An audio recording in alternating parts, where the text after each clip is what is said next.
Para sa mahal sa buhay, kahit hindi tayo sanay at hindi tayo sigurado, ay susuungin natin anumang pagsubok na magkaroon lamang ng pag-asang maging maayos ang buhay at kinabukasan.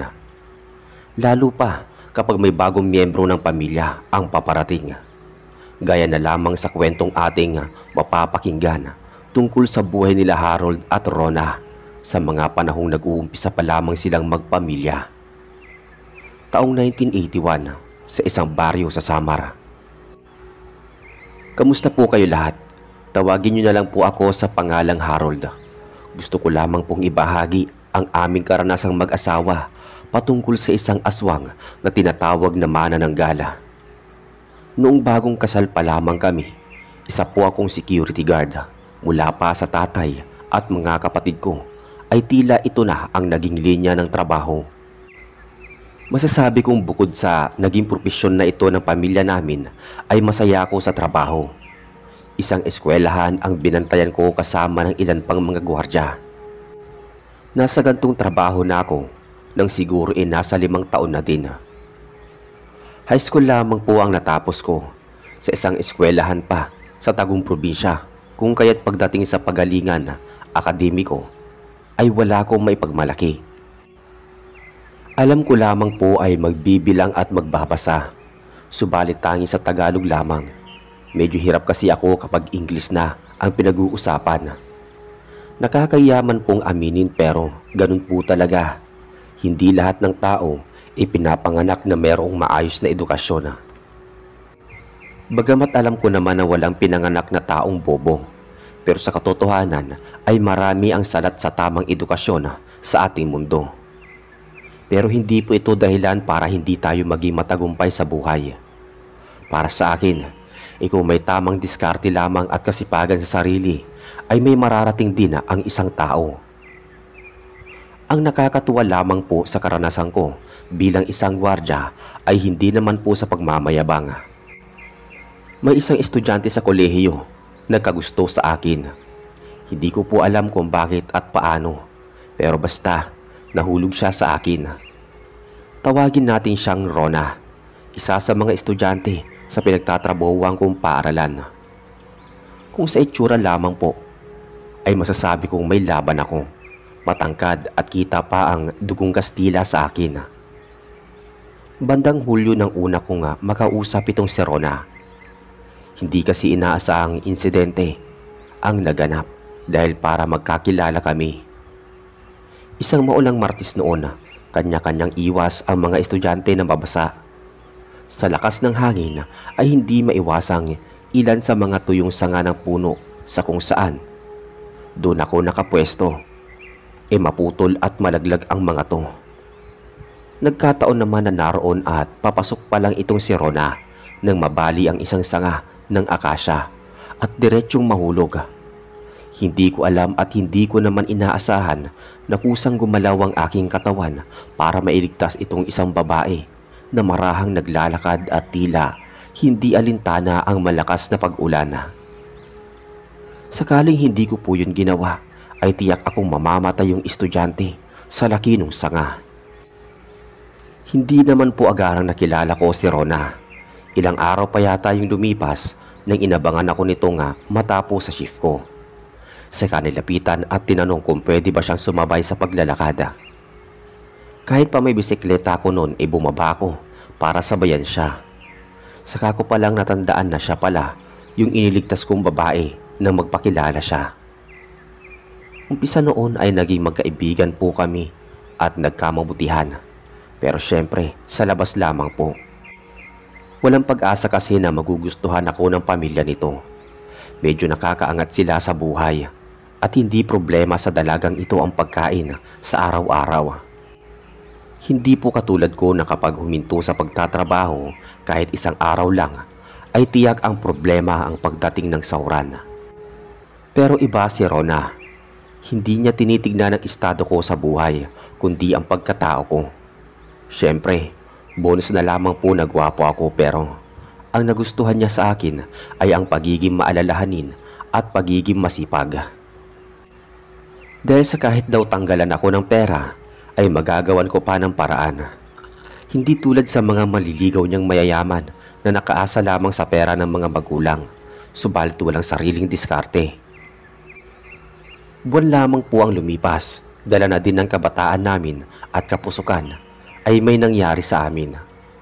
Hindi ko masasabing hindi namin sinasadya dahil sa pareho din naman namin ginusto ito. Ngunit kabaliktaran ang nangyari. Imbis na kasi si Rona ang matakot sa nangyari, lalo pa at nagbunga nga ito, siya pa itong kalmado habang ako ang natataranta. Siya pa itong nagpapakalma sa akin at nagbibigay ng mga suwestyon. Hindi naman po kasi ako natatakot para sa akin. Ang inaalala ko ay ang masisira ko ang buhay ni Rona, pati ang kanyang pag-aaral. Nasa huling taon na siya ng kanyang kurso at ilang buwan na lamang ay magtatapos na siya. Nagawa naman niya po makatapos at makaakyat sa entablado. Ginawa niya ng paraan para maitago ang dinadala niya. Ngunit syempre, walang sikreto ang hindi nabubunyag. Nang maglimang buwan na ang tiyan niya, ay hindi na namin nakaya pang itago ito sa mga magulang niya. Gusto akong idemanda ng mga ito nang malamang gwardya ko sa eskwelahang pinapasukan ng kanilang anak. Bagay na hindi naman mapapayagan ni Rona. Sa madaling sabi po, ay naglayas si Rona sa bahay nila at pumunta sa akin. Syempre dahil sa nakikituloy lang ako sa tiyahin ko, hindi kami pwede doon. Kailangan kong maghanap ng kwartong maaari naming tirhan. Kwarto na magiging komportable si Rona at ang magiging anak namin. Ngunit siguro ay nakita niya na nahihirapan ako. Siya na mismo ang nagmungkahi na umuwi kami sa lugar ko sa may Samar. Naikwento ko kasi sa kanya kung gaanong kaganda ang lugar namin at kung gaanong kasimple ng pamumuhay ng mga tao. Ayon pa sa kanya, ay maaari naman kami magumpisang muli doon at kapag nakapanganak na siya, ay tutulong siya sa akin oras na makapagturo na siya. Opo, tama po kayo. Isang guro si Rona. Ako naman dahil sa tuliro na din ang isipan, ay pilit ko na lamang na hindi pinapahalata. Pumayag na lang ako sa gusto niya. Hindi na din kasi ako makakabalik sa trabaho ko dahil sa hinahanap na kami ng pamilya nito. Biyernes nang tumulak kaming papuntang probinsya. Sa pagtitipid ay sa ordinaryong bus lamang kami sumakay. Mainit at masakit sa katawan ang biyahe. Nakakatuwa lang na makitang tinitiis ito ni Rona nang walang pagrereklamo. Sa biyaheng ito, may isang matanda ang lumapit sa amin. Wika pa nito na mukhang nahihirapan yung bata sa tiyan ni Rona at mali ang pagkakaposisyon nito. Bagay na hindi ko alam kung paano ba niyang nalaman. Pero ayon sa matanda, kung hindi daw ito mahihilot, ay baka mahirapan si Rona na makapanganak. At ang mas malala pa, ay baka kung mapano pa si Rona. Sa mga narinig ay nabahala ko. Ayoko namang magtiwala dito sa matanda, kahit pa sinasabi niyang isa siyang hilot o manghihilot. Dahil sa hindi ko naman siya kakilala. Nagpasalamat lamang ako sa kanya sa mga payo niya. Pero hindi ako pumayag na hawakan niya si Rona. Alam ko ang mga kwento-kwento sa amin tungkol sa mga aswang na nagpapanggap na mabait para makalapit sa mga buntis. Lalo pa at sino nga bang normal na tao ang makakagawang makakita ng sanggol sa loob ng sinapupunan. Sa kahabaan naman ng biyahe ay hindi ko inalis ang paningin ko kay Rona. Ni ang umidlip ay hindi ko ginawa. Ayoko mawaglit ang paningin ko at nakikita ko kasing mayat maya ang pagtitig ng matanda sa amin. Matapos naman ang mahabang sakripisyo sa biyahe ay narating namin ang bayan namin mula dito saglit sa sakay na lamang ng tricycle. Pagkatapos ng tricycle ay mararating na namin ang baryo namin. Mag-aalas 5 na po yata ng hapon nang marating namin ang bahay.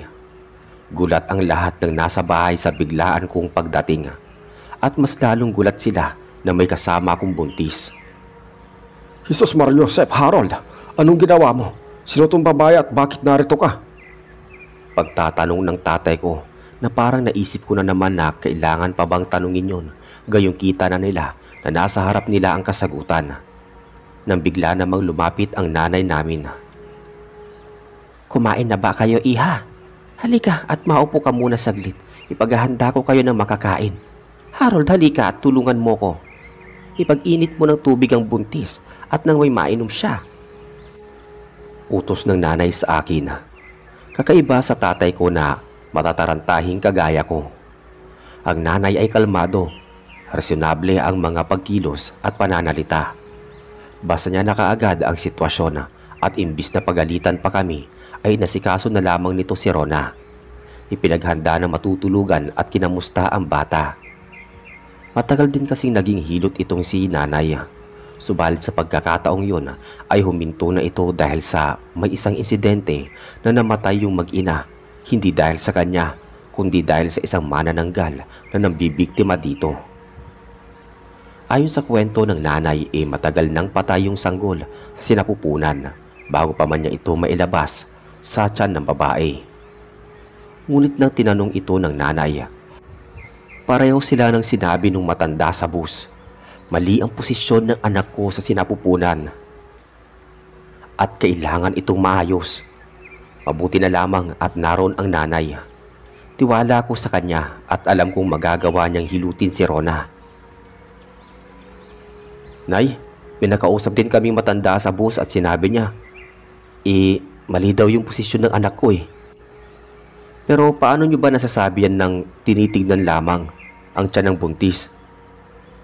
Pagtatanong ko sa aking nanay, nang sagutin niya naman ako na hindi niya daw kaya ang malaman ito sa pagtitig lamang. Hinihilot daw niya si Rona at kinapa ang bata kaya niya nalaman. Kinabahan naman ako sa sumunod na sinabi niya. Hindi normal na tao ang nakausap mo sa bus. Aswang lamang ang magaganoong kakayahan. Ang magawang makita ang sanggol sa pagtitig lamang. Kailangan natin maghanda ng mga pangontra sa bahay na to. Balita sa bayan ng isang dayong manananggal ang gumagala at nag-aabang ng mga dayong biktima. Lalo pa mga buntis. Noong nakaraang buwan nga lang dalawa mula sa kabilang baryo ang nabiktima nito. Yung isa nadagit mula sa sinasakyan nito papuntang Paanakan. Mas lalo akong natakot sa mga tinura ng nanay. Manananggal na aswang, walang patawad at gagawin ang lahat para lamang makuha ang sanggol sa sinapupunan ng buntis na pupuntiryahin ito. Ayon pa sa mga nalaman kong kwento, madalas na nagpapanggap itong matandang pulubi o nangangailangan ng tulong para kaawaan ng mga tao.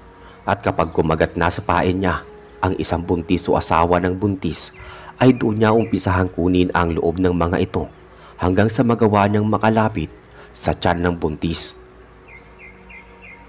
Takip silim na pero sinikap ko pa ding lumabas at magtungo sa tindahan upang makabili ng kamangyan.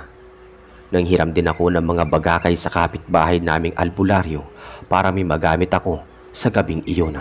Sakaling bisitahin kami ng aswang. Labis naman ang pagtataka ni Rona bago sa kanya ang pandinig ang mga aswang dahil nga siya ay lumaki sa syudad. Bihira siyang makarinig ng mga kwentong kababalaghan at mga aswang. Subalit ang makita lamang nito kami na natataranta at nagbibigay na din sa kanya ng pagkasindak. Alam niyang hindi biro ang kinakaharap namin at alam niyang nasa peligro ang buhay nila ng anak namin. Subalit pilit naman itong pinapakalma ng nanay. Ika pa nga nito na hindi naman kami papayag na masasalisihan ng aswang.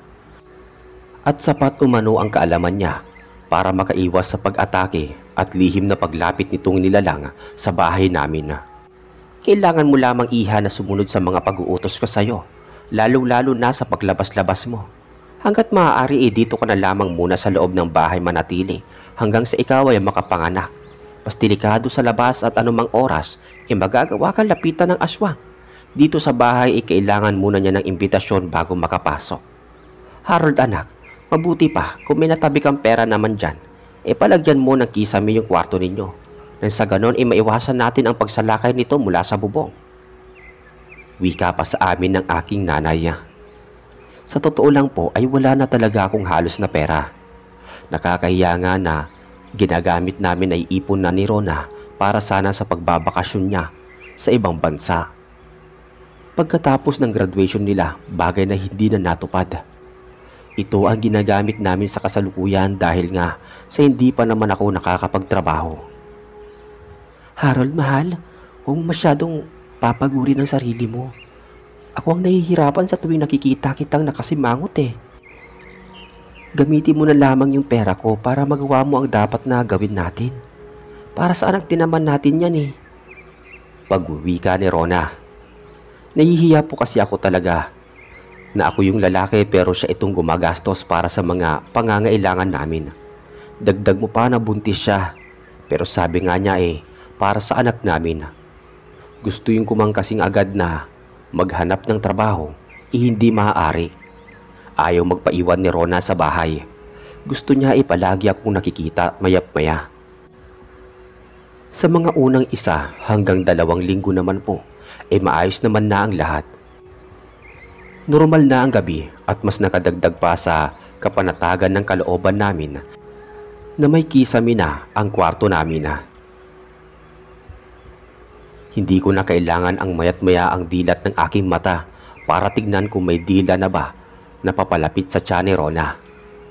Bukod po kasi sa kesame, ay pinalagyan ko ng yero yung parte lamang ng kwarto namin. Hindi pa kasi kaya kong buong kabahayan. Ipinaayos ko din yung higaan para mas malaki at maluwag. Ang kagandahan nga lang sa bahay mga makakapal na tabla ang sahig nito. Nung bago kasi ako umalis sa amin, mga kawayan lamang iyon, maninipis pa. Isang araw nagpatulong sa akin ang tiyo Narding ko, kaarawan kasi ng kanyang asawa ng tiyahin ko, at nagkatay ito ng baboy. Siyempre gusto niyang ingrandi ang handa sa 50 taong kaarawan ng kanyang irog. Madaling araw pa lamang nasa may labas na kami ng bakuran nila para sa pagkakatay at paglilinis ng karne. 2 bahay lang naman po ang pagitan nito sa aming bahay at kita ko pa din naman ang bakuran namin. Bagamat abala po kami sa aming gawain, maya't maya naman ang pagsulyap ko sa bahay namin. Baka kasi mamaya may matandang pumunta doon o di kaya'y aswang na dumapo sa may bubungan. Medyo praning man po kung iisipin pero maiintindihan po ito ng mga tagapakinig. Lalong-lalo na ng mga magulang din. Gagawin ang lahat maprotektahan lang ang pamilya. Bandang 4:00, ito nang matapos na kami ng paglilinis ng karne at nagluluto na nga ng maalmusala itong mga kasamahan ko nang mapansin kong may isang figura ng taong nakaitim ang tila nakatayo sa gilid ng bakuran namin. Sa una, inakala ko namamalikmata lamang ako dahil sa matagal na pagtitig sa apoy ng lutuan. Subalit nang muling masanay sa dilim ang aking paningin, ay may tao nga talagang nakatayo sa gilid ng bakuran. Nakadungaw ito sa bahay. Sa nakita ay mabilis kong sinabi ito sa mga kasama ko. Tangan ang itak ay tinungo ko ito kasama sila tiyo at ang tatay ko. Pare-pareho namin nakita yung matandang babae. Subalit nang mapansin kami nito sa paglapit sa kanya, bigla na lamang itong matulin na tumakbo na hindi bagay sa edad niya. Kahit ako nasa kabataan ko pa pero hindi ko makayang tumakbo ng ganoon na lamang katulin. Aswang. Ito ang mga katagang lumabas sa bibig ni Mang Tasyo, ang albularyo ng lugar namin. Ayon dito, ay isang aswang yung nakita namin at tila naghahanap ng madadaanan papasok sa bahay namin. Dala ang kanyang baston ay inikot ni Mang Tasyo ang bakuran namin hanggang sa likod bahay. Nag-usok ito ng mga orasyon kontra aswang at palipaghangin. Nakita niyang may mga bakas na nagsasabing hindi lamang isang beses na bumisita yung aswang. Tila dinadahan-dahan itong pasukin ang bahay namin at tsumitsyempo ng tamang pagkakataon. Hindi ko lubos akalain na sa oras na iyon na halos mag-uumaga na. Dagdag mo pa, naroon kami mga kalalakihan sa labas naglakas loob itong aswang na bisitahin si Rona. Sa pag-aalala ko naman, nang umaga na, pati yung bintana sa kwarto naming dalawa, ibinarikadahan ko na. Sinabi ko kay Rona yung tungkol sa matandang nakasilip sa bahay. Hindi ko gaano namukhaan yung aswang pero alam namin nila tatay na matanda to. Napakahirap po nito para sa parte ko na padre de pamilya na hindi ko magawang magtrabaho dahil sa ayaw ko nga magpaiwan ng asawa ko. Hindi rin ako makatulog ng maayos dahil sa kaunting pagkaluskos lamang ay agad na akong nagigising. Sa umaga naman syempre kahit gusto kong matulog hindi ko magawa dahil nahihiya ko sa mga magulang ko. Nakikitira lamang kami mag-asawa at kailangan ko ding tumulong sa kanila. Hindi ako sanay na nagiging pabigat kahit na sino pa man. Hanggat maaari ay gagawin ko ang lahat ng kaya ko na kaya kong gawin para makaambag.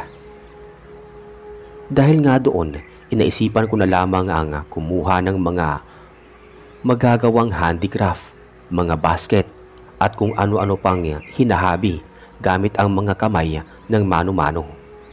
Ito ang naisip kong gawin para kumita ng pera habang nasa bahay.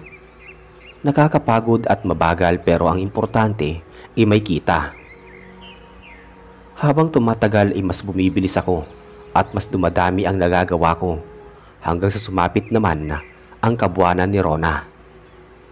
Gusto ko sanang sa paanakan siya dalhin dahil nga sa panganay ito. Pero nagpumilit siya na mas tiwala siya sa aking nanay. Gusto niya na ito ang magpaanak sa kanya.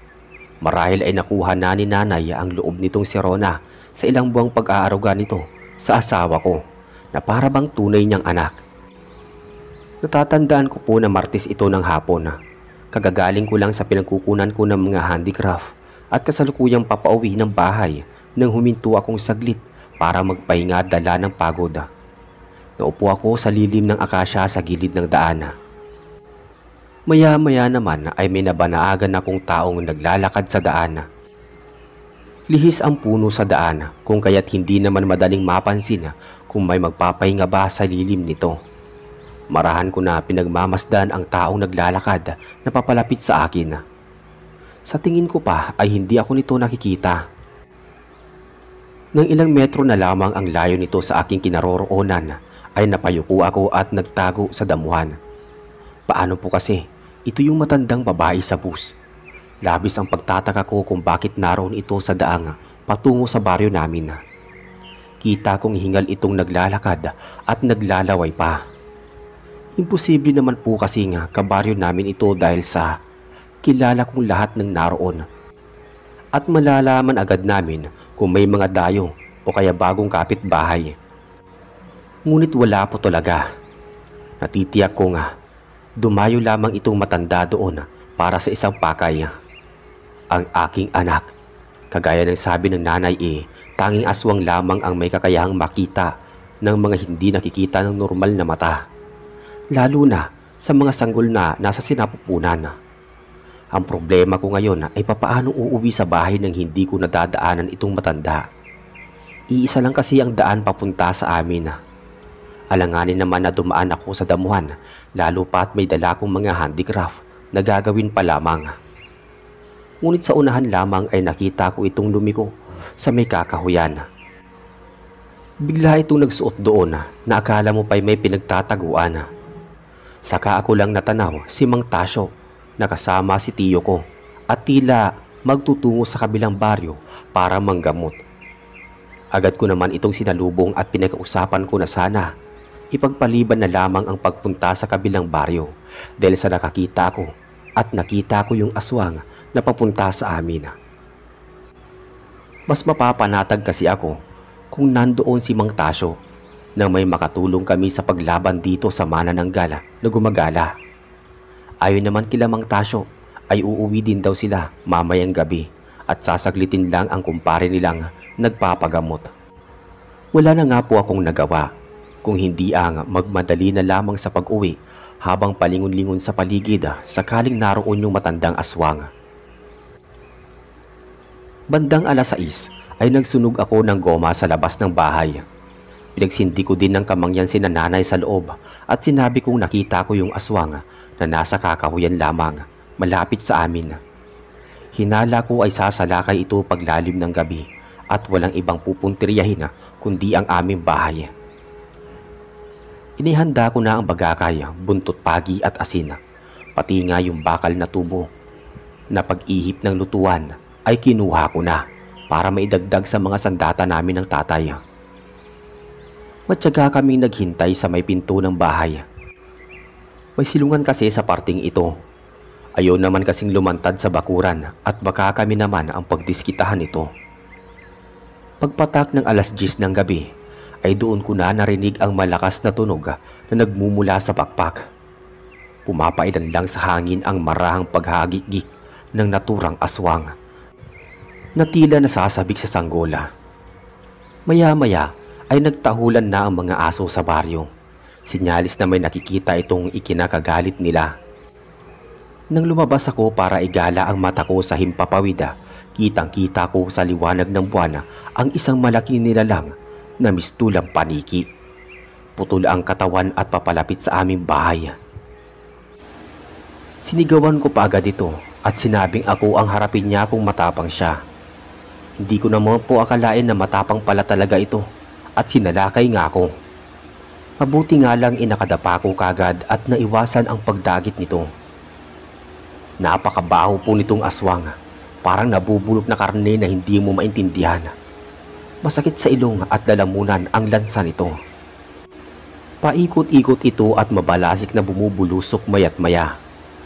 Hindi ko malaman ang gagawin na. Pinapasok ko na ang tatay ko dahil sa sinumpong na ng rayuma at baka mapano pa. Ako na lamang ang naroon at pilit na nagtatapang-tapangan para hindi makalapit sa aming bahay itong nilalang. Ngunit alam kong dihado ako. Nanginginig na po kasi ang mga tuhod ko pero kailangan kong protektahan ang aking mag-ina. Nang bigla po akong nagulat dahil sa biglang tila nasaktan yung naturang aswang at nasasakala. Paglingon ko sa likod ko napaiktad ako nang makita ko yung matandang nakasakay namin sa bus. Yung matandang unang nagsabi na mali ang posisyon ng anak ko. Yung matanda na inakala ko nga siyang aswang. Nag-uusal ito ng mga salitang Latin na tila labis na nagpapahirap sa naturang aswang. Nagsuka itong aswang at sumadsad sa kakahuyan bago muling nakalipad at mabilis na tumakas papalayo. Tulala ako at hindi ko alam kung paano kakausapin yung matanda na hindi ko malaman kung bakit naroon at bakit kami tinutulungan. Nang maya-maya ay dumating si Mang Tasyo at ang tiyo ko. Nakilala nito kaagad yung matanda na kaibigan niya pala. Isang antingera itong matandang babae at manunugis pala ng mga manananggal at aswang. Nagkataon na yung manananggal na dumayo sa aming baryo ay siyang puntirya nitong manunugis na matanda na tawagin nating Lola Esperanza. Taos puso akong nagpasalamat sa kanya at humingi ng tawad dahil sa pinag-iisipan ko siya ng masama. Inimbita namin itong pumasok sa bahay kasama sina Lolo Tasyo para magkape at para na din makita yung asawa ko. Sino mag-aakala na kilala din ito ng nanay sa pangalang ayon kay nanay ay sikat ngang ang tingera at mamamatay aswang itong si Lola Esperanza. Lalo pa noong kabataan niya. Sabi pa nitong matanda na matagal niya nang hinahanap itong aswang at nakasabay pa pala namin sa bus yung manananggal. Kaya pala mayat maya ang titig sa amin ni Lola Esperanza. Dahil binabantayan niya din si Rona. Hindi ko inaasahan ng isang estranghera pa pala ang magsasalba sa buhay ko at tutulong sa amin. Tunay nga pong puno ng sorpresa ang mundo at masasabi ko lamang na lagi tayong mag-iingat at pipiliin ng mga taong pagkakatiwalaan. Maayos pong lumaki ang anak ko at naging matagumpay na prinsipal ang aking asawa kalaunan. Subalit hindi na kami muli pang nagpakita sa mga magulang niya. Alinsunod na din sa kagustuhan ni Rona. Mr. Narrator, hanggang dito na lamang po ang aking kwento. Maraming salamat po sa inyong pakikinig. Hindi madaling makalimot sa isang alaala na kamuntik ng kumitil sa buhay ng isang tao. Panalangin, pananalig sa Diyos at pagmamahal ng mga mahal sa buhay ang sandata upang makabangon at makatamo ng liwanag. Isang mapagpalang araw sa inyo at sa mga nakikinig dito sa YouTube channel. Sana po ay nasa mabuti kayong kalagayan. Ako po si Amado at naglakas loob po akong magbahagi sa inyo ng aking sariling karanasan kasama ang aking mga kaibigan noong panahong nagtungo kami sa isang partikular na barangay na tinatawag na Barangay Villa Montero sa gawing probinsya ng Villenas upang makapanood ng magaganda at nakakakilabot na parada na tinatawag na Kadiliman Festival at makibahagi sa pagdiriwang ng isang angkan, gayon din ng mga residenteng naninirahan doon na nakapagdulot sa amin ng matinding takot at kamuntik pang maging mitya ng aming buhay. Taong 2000, niyaya kami ng aking katrabaho na si Nelson sa kanilang probinsya na tinatawag na Villenas upang masaksihan ang pagdiriwang ng Kadiliman Festival na talagang pinakaaabangan ng mga residente doon. Kaakibat din noon ang pagpapakilala niya sa kanyang mga kababayan at ilang mga kamag-anak. Ayon sa mga kwento at usap-usapan ng matatanda, lalo na sa telebisyon, ay tanyag ang kanilang lugar sa dami ng mga aswang na naninirahan doon. Tila isa itong maalamat na probinsya na pinamumugaran ng mga nilalang ng kadiliman. Bagamat hindi pa ako nakakarating sa Villenas, ay hindi ko pa rin malaman ang katotohanan kung merong ang mga aswang na naninirahan sa lugar na iyon. Pero ang iba sa mga katrabaho namin ay naniniwala sa mga aswang at ang masaklap pa ay pinagbibiro pa nila si Nelson na may lahing aswang. Bagay na pinabulaanan niya at itinama ang baluktot na paniniwalang hindi lahat ng mga residente sa kanilang probinsya o maging ibang naninirahan sa lugar na iyon ay mga aswang. Karamihan ay mga dayuhan at ang iba naman ay nagmula sa ibang salin lahi. Kaya naman natigil na ang pang-aasar sa kanya ng ibang empleyado. Naisipan naming 5 magkakabarkada na mag-file ng leave at sumama kay Nelson dahil wala namang masama at mukhang hindi delikado na magtungo sa kanilang lugar dahil hindi naman lahat ng naninirahan doon ay aswang.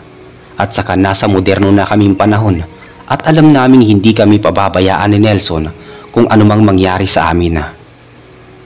Maaga kaming nakapagpaalam at naaprubahan ang aming leave. Matapos ang 2 araw ay nakapag-impake na kaming lahat. Balak na sana namin mag-asikaso ng pagpapakasal ng aking nobyang si Karen.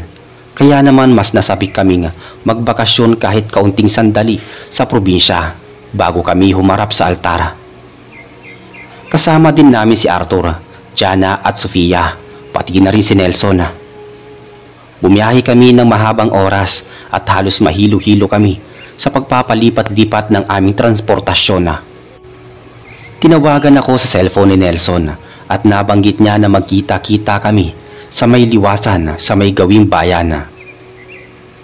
Nang makalapag na kami sa paradahan ay sumakay kami sa tricycle at habang nasa biyahe kami ay nadaanan namin ng isang magagandang tanawin kaya masasabi kong nakakatuwa at nakakapanabik na magbakasyon sa Villenas kahit ilang araw lamang. Bumaba kami sa liwasan at nakita namin si Nelson na malawak ang ngiting nakaabang sa aming lahat. Tuwang-tuwa kami na maaliwalas niyang muka. Medyo maliit ang muka niya, nangingislap ang singkit niyang mga mata at wala kaming mabakas na anumang kabangisan ng aswang. Nabanggit niya na magsisimula ang parada sa ganap ng 2:00 ng hapon. Kaya naman magtutungo na muna kami sa bahay ng kanyang mga kamag-anak para makapagtanghalian. Ipinagmalaki pa niya sa amin na naghanda ng masasarap na laman dagat ang kanyang angkan para sa mga bisita. Kaya naman lalo kaming nagalak sa aming mga narinig. Nag-abang kami ng jeep at agad kaming sumakay noong may humintong sasakyan sa aming harapan. Napakatagal ng aming biyahe bago kami nakarating sa Barangay Villa Montero, kung saan matatagpuan ang bahay ng kamag-anak ni Nelson. Hindi namin napigilang mag-usisa na kung bakit hindi kami dumiretso sa mismong bahay nila at kailangan pa namin mag-stop over sa bahay ng mga kamag-anak niya. Paliwanag niya sa amin na nag-imbita sa kanya ang mga ito at mahirap tanggihan, pero sigurado naman niya na pagkatapos namin magtungo sa bahay ng kanyang kamag-anak ay pupunta na kami sa bahay ng pamilya niya. Nang makarating kami sa labas ng bahay ay huminto ang jeep na sinasakyan namin. May mangilang-ngilang taong bumati sa aming lahat. Ngumiti kami at magalang din na bumati sa kanila. Ipinakilala sila sa amin ni Nelson bilang kanyang mga kaibigan at mga residente sa barangay Villa Montero. Maya-maya ay nagpaalam na sila sa amin at naglakad palayo. Nang makarating kami sa labas ng isang bahay ay nanlaki ang aming mga mata at halos hindi kami makapaniwala sa laki ng bahay. Kung tutuusin ay mukhang mansyon ang naturang bahay na yun. May nakakita sa amin sa gate kaya kaagad kami pinapasok sa loob. Ipinakilala ni Nelson si Mang Liberato na hardinero sa bahay na iyon. May katandaan na siya pero kita pa rin namin ang kakisigan ng kanyang katawan. Nang makapasok kaming lahat sa loob ng bakuran ay nahawakan niya ako sa braso at pasimpleng tinanong kung anong relasyon namin kay Nelson at kung gaano namin siya lubos kakilala. Sa puntong iyon ay magalang ko siyang sinagot na kaibigan ko si Nelson at halos 3 buwan ko pa lang siyang kaibigan buhat nang makapagtrabaho siya sa aming kumpanya. Pinagmasdan ako mabuti ng hardinero at bahagyang binulungan sa mabilisang paraan. Binalaan niya ako na habang maaga pa ay umalis na kami at wag na kaming magpaabot ng gabi sa lugar na iyon kung gusto pa namin makauwi ng buhay sa aming bayan. Napakunot-no ako at hindi maunawaan ang mga sinasabi niya pero bigla na lang nagtaasan ang mga balahibo ko sa batok sa matinding kabang naramdaman. Napansin ni Nelson na magkausap kami ng hardinero kaya sinabihan niya ako na pumasok na ako sa loob ng bahay. Tumalima ako at tumango na lang sa hardinero bago ako sumama kay Nelson at sa iba pa naming kasama. Pero napasulyap akong muli sa hardinero at nahagip ng mga mata ko na tinignan siya ng masama ni Nelson bago binalingan kami ng tingin. Talagang lalo na akong naguluhan noong naobserbahan ko na parabang biglang yumukod at hindi na nagsalita pa ang hardinero. Parabang inutusan siyang tumahimik ni Nelson. Kaya ganoon na lang ang takot sa mga mata niya, kaya pinili niyang sumunod na lamang dito. Pumasok kami sa malawak na bulwagan at may sumalubong na 5 katao sa amin na mukhang mga lahing Espanyol at kawangis ng mukha ni Nelson. Ipinakilala niya ang mga ito bilang kanyang mga pinsan. Nakilala namin ang bigotilyo nga si Ismael, bruskong si Carlito, maganda at metikulosang si Marina, maliit at simpleng si Severina at matangkad na si Juanito. Mga anak sila ng panganay na kapatid ng tatay ni Nelson. Matapos namin makilala ang mga pinsan nila, ay lumitaw naman ang mga tiyo at tiyahin ni Nelson na mukhang makakapangyarihan at may kaya sa buhay. Marami pa silang mga kamag-anak na matatagpuan saan man sulok ng bahay at nakakahilo silang pagmasdan sa kanilang bilang. Bukod pa doon ay meron pa pala silang mga bisitang kapitbahay. Paliwanag ni Nelson ay tradisyon ng angkan nila na magsalo-salo at magkasama-sama sa araw ng Kadiliman Festival upang mabigyan sila ng kasaganaan ng buhay. Dagdag pa niya, nasusunod na lang ang mga magulang at kapatid niya kaya makukumpleto na ang kanilang buong pamilya. Inimbitahan nila ang mga kaibigang kapitbahay upang mas lalong maging masaya ang pagsasalo-salo. May kakaiba naman akong nararamdaman na hindi ko mapaliwanag sa kaloob-looban ko.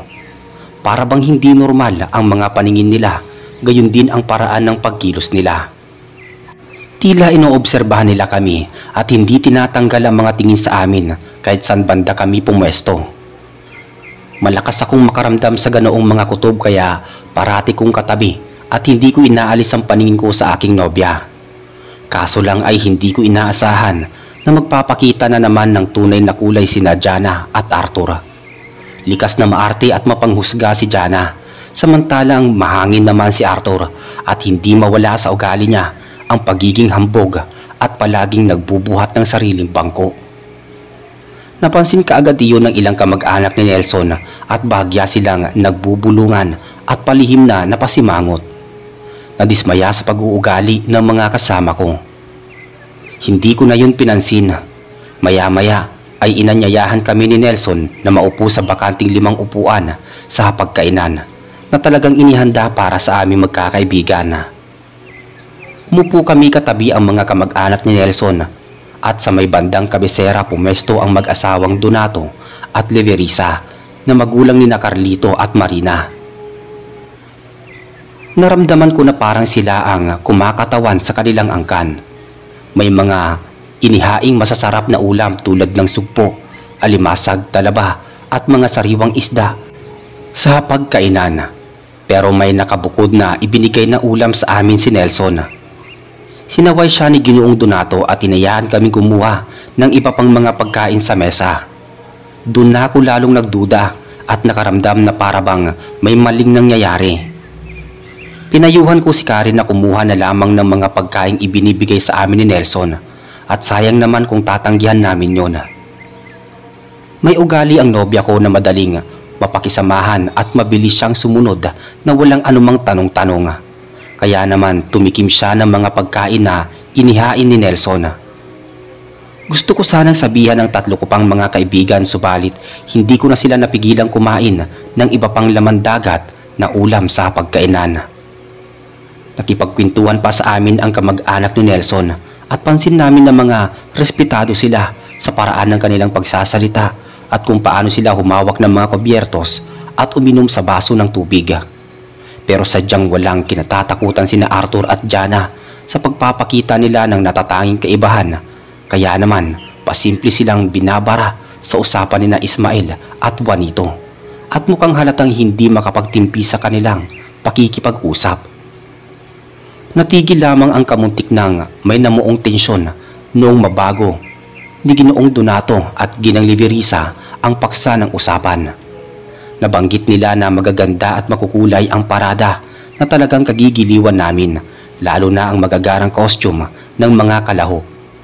Marami pa din aktibidad sa plaza na tiyak na ikatutuwa namin at hindi kami magsisisi na nakisiya kami sa Kadiliman Festival. Natapos na kami sa pagkain nang muling magsalita si Ginoong Donato. Ipinaliwanag nila na taon-taon ay may ginagawang palaro ang kanilang angkan hanggang sa pagsapit ng hating gabi upang magtaboy ng malas at magkaroon ng masaya at masaganang buhay sa loob ng isang taon. Merong huling laro na tagu-taguan pagsapit ng hating gabi at kung sino ang manalo ay siyang makakatanggap ng premyo. At dahil sa nakasama kami ni Nelson sa kanilang mga kamag-anak, kaya malugod kaming inanyayahan sa gaganaping paglalaro sa hating gabi. At pagkatapos noon ay doon na kami magpapahinga sa buong magdamag. Nagkatinginan kami at nabalot ng kasabikan, kaya naman wala na kaming ibang masabi kung hindi ang tanggapin ang kanilang alok. Ganun na lang nangislap sa tuwa ang mga mata ng mga kamag-anak ni Nelson.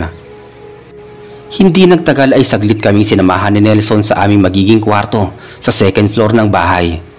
Napakalawak ng pasilyo sa itaas at marami ding mga kwarto. Mukhang lugar iyon kung saan doon mismo pinapatuloy ang mga bisita. Mga antigo ang kanilang mga kasangkapan pero napakalinis at wala kami makitang anumang dumi o alikabok. Araw-araw palang nagpapalinis ng buong bahay si Ginang Liverisa sa kanyang mga katiwala dahil ayaw nila ng marumi at napaka-istrikto niya pagdating sa kalinisan. Magkakasunod lamang ang aming silid tulugan. Pero mas minabuti naming magkasintahan na magsama lang sa iisang kwarto. Nagbihis kami at naglinis ng katawan bago kami nagpaalam sa mga kamag-anak ni Nelson para manood ng parada. Agad naman nila kaming pinayagan pero pinaalalahanan na pagsapit ng alas 7 ng gabi ay dapat nakabalik na kami sa bahay dahil sabay-sabay kaming maghahapunan. Tumalima kami at umalis na rin matapos ang ilang sandali. Nang makalabas kami sa bakuran ay napansin ko si Mang Liberato.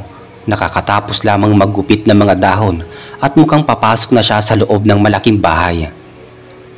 Dumiretso na kami magkakaibigan sa pagsakay sa tricycle at nang makarating kami sa aming destinasyon ay doon namin natunghayan ang kagilagilalas na parada kung saan nakakita kami ng mga nakakapangilabot na costume ng kapre, maligno at maging tiktik. Talagang kahit make-up lang nila ay sadyang nakakatakot at nagmumukhang makatotohanan ang kanilang mga karakter.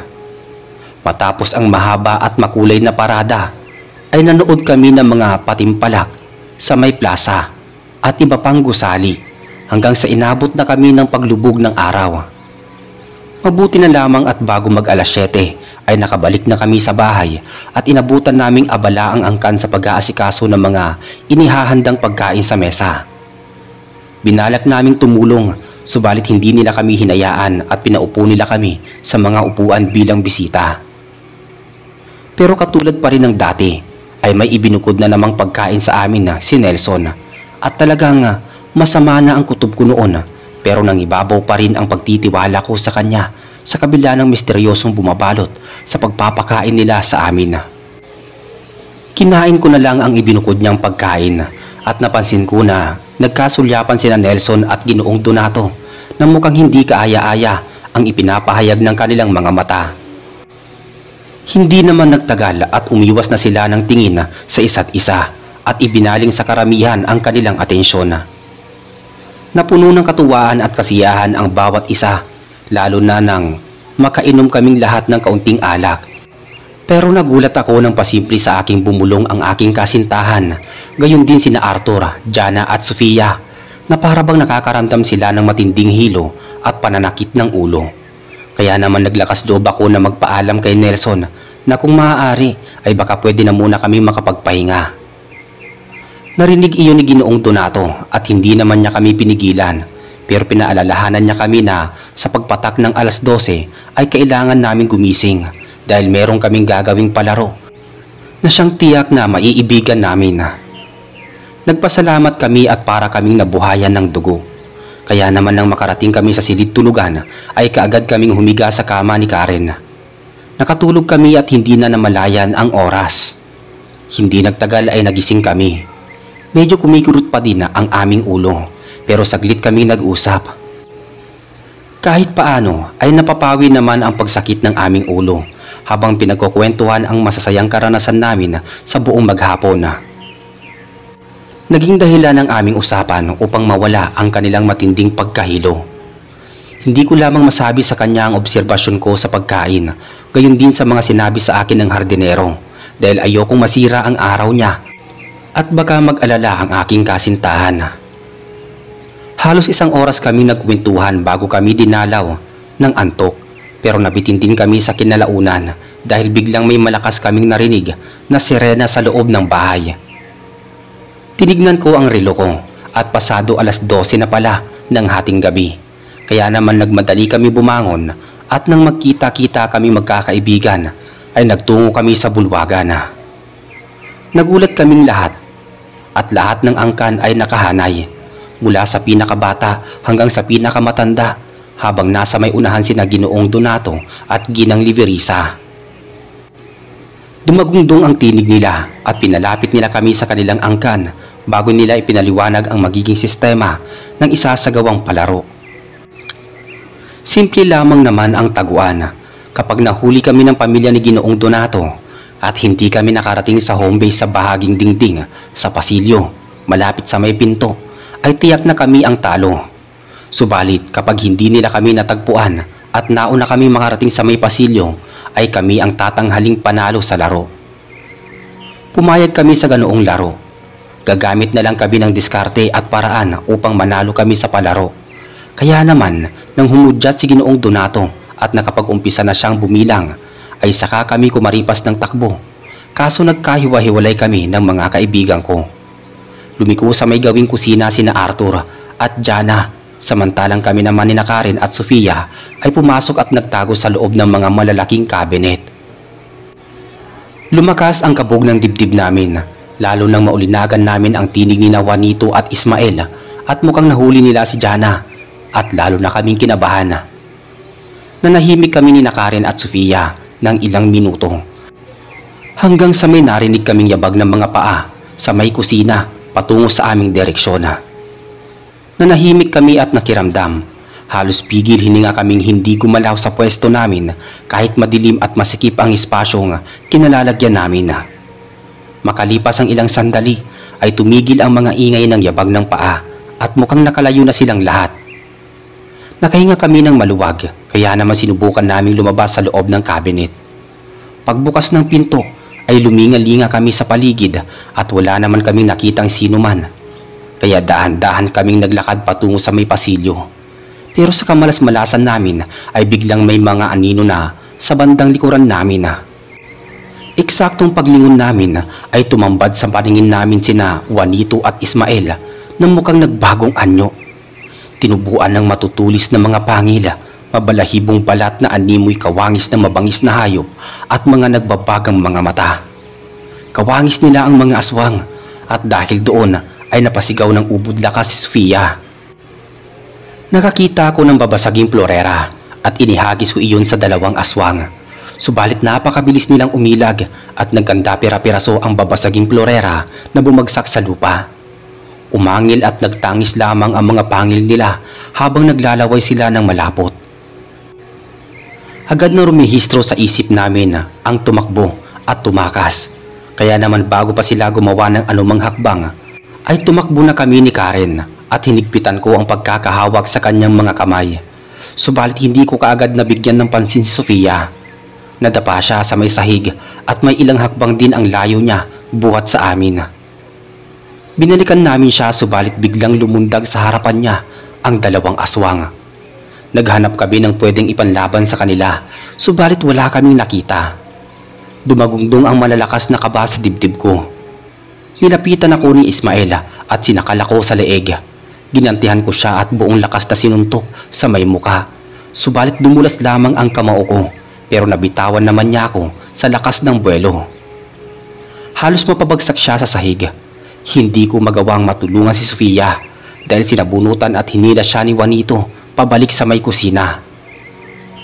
Sumigaw si Sofia habang humihingi ng tulong. Tinatawag niya ang aming pangalan. Galit na galit kami ni Karen at halos pagmumurahin namin si Juanito habang pinagmamasdan namin si Sofia na papalayo sa aming kinaroroonan. Bago pa makabawi si Ismael ay mabilis kaming tumakbo palayo ni Karen.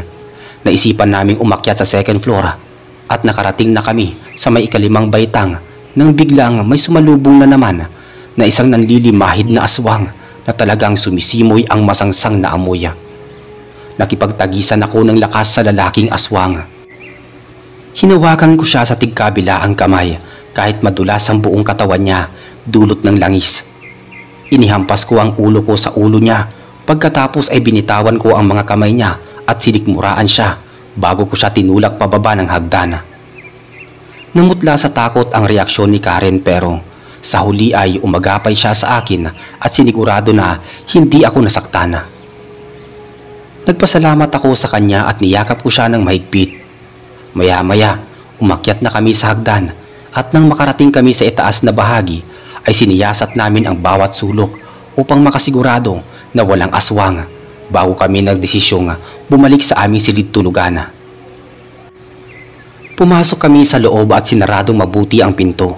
Pagkatapos ay pinagtulungan naming mahila ang isang malaking lamesa na ihaharang namin sa may pinto. Makalipas ang ilang sandali ay naupo kami sa kama at doon na nagumpisang umiyak si Karen. Marahil nagsama-sama na ang takot, kaba at pagsisisi na hindi namin nailigtas ang aming mga kaibigan laban sa mga aswang. Pinakalma ko siya at sinenyasan na tumahimik dahil baka marinig kami ng mga aswang sa labas. Pero kahit anong pilit ko na pakalmahin si Karen at paniwalain ang sarili ko na magiging maayos ang lahat ay hindi mangyayari dahil nararamdaman ko na napakaliit lamang ng pag-asa na makaligtas kami sa lugar na iyon. Hindi ko sukat akalaing barangay pala iyon ng mga aswang at mamamatay kami sa ganoong klaseng seremonya. At hindi pa ako nakakasigurado kung buhay pa ang mga kaibigan namin. Ayokong isipin subalit mauuwi ang buhay namin sa trahedya at ang masayang pagbabakasyon ay magiging daan ng kamatayan. Wala sa hinagap ko na talagang makakakita ako sa personal ng totoong aswang at ang masaklap pa ay kamag-anak pa ng kaibigan namin. Nanatili kami ng ilang sandali sa kama nang may maulinagang kaming kumaluskos sa may gawing bintana. Sinaunang bintana iyon nayari sa kapis, kaya naman madaling buksan. Palakas ng palakas ang ingay sa may bintana at para bang may lumalapag na malaking ibon. Pumunta ako sa gawing bintana upang alamin kung anong bagay iyon. Pinayuhan ako ni Karen na wag nang buksan ang bintana dahil baka may mangyaring masama sa akin. Pero nagpumilit ako dahil naisip ko na kung hindi ko iyon bubuksan, ay malamang magpupumilit ang nilalang na pumasok at sirain ang bintana. Kaya mabilis kong binuksan at hinawi ang bintana. Pagkabukas ko ay tumambad sa harapan ko ang isang malaking babae na malaalambre ang makapal na itim na buhok. Puno ng dugo ang kanyang bibig na napapalibutan ng matutulis na mga pangil at talagang namumula ang mga mata habang nagtataglay siya ng malalaking pakpak na animoy pakpak ng paniki. Kamuntik niya na akong dukwangin. Mabuti na lamang at kaagad kong naisarado ang bintana at naipit ang dulo ng kanyang mga daliri. Inipit ko pa iyon upang hindi mailusot. Umangil siya ng umangil at sa mabilisang paraan ay nahila niya palabas ang kanyang mga daliri. Dumagungdong ang malalakas na kaba sa dibdib ko at nakita ko na panay ang pagluha ni Karen habang namumutla sa takot. Nilapitan ko siya at niyakap ng mahigpit. Mukhang wala kaming ibang bahaging mapagtataguan na ligtas ang aming mga buhay. Pagkatapos ng mga nangyari ay kinuha namin ang aming mga gamit at ginayak sa bag. Inilagay namin sa malaking bulsa ang mga wallet at maingat namin pinagtulungang hilahin ang lamesang nakaharang sa pinto. At pagkatapos ay pinihit namin ang siradura. Naglakas loob kaming tumakas at nagbabaka sakaling makakaalis sa loob ng bahay at makakabalik kami sa syudad. Gusto kong kumapit sa kaunting pag-asa na maliligtas kami ng Diyos sa kapahamakan at kamatayan. Walang katao-tao sa labas kaya nagmamadali kaming bumaba ng hagdan. Maingat at maliliit pa ang pagkilos namin sa takot na may masumpungan kaming mga aswang. Pero napakatahimik ng paligid kaya dumiretso kami sa paglalakad sa ibabang bahagi ng bahay. Lumakad kami at nang makarating kami sa likurang pinto ay inisip naming mas ligtas kung doon kami dadaan kaysa sa may harapan. Binuksan namin ang pinto at biglang lumitaw sa harapan namin si Nelson na parang nauulol na aso na nakabungis-ngis sa amin at nangingislap ang mga nagbabagang mata. May hawak siyang malaki at mahabang tubo at mabilis niya iyong ipinukpok sa ulo ko. Nahilo ako at pagkatapos nun ay nandilim ang paningin ko at hindi ko na alam ang kasunod na nangyari.